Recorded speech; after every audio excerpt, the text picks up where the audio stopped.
All right, so I found a tough example to show you how to get through the weird ones. Again, add one of everything.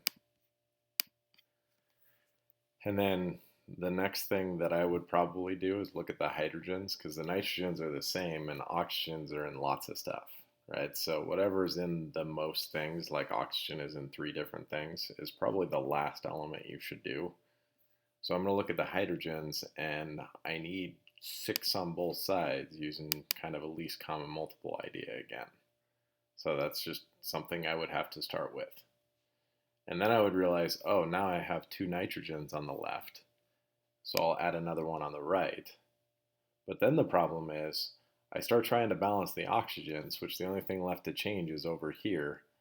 And I can add two more diatomic oxygens, but I need seven oxygens because there's one, two, three, four, five, six, seven red atoms on the right, and there's only six on the left right now.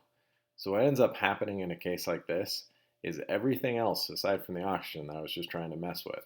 If you double it, so make it four of these, make it four of these, make it six waters, now you should be able to balance it.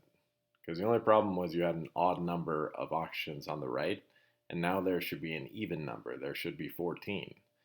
So again, I can count that real quick. There's 2, 4, 6, 8 and the nitrogen dioxides, and then 1, 2, 3, 4, 5, 6 oxygens and waters. So 6 plus 8 is 14.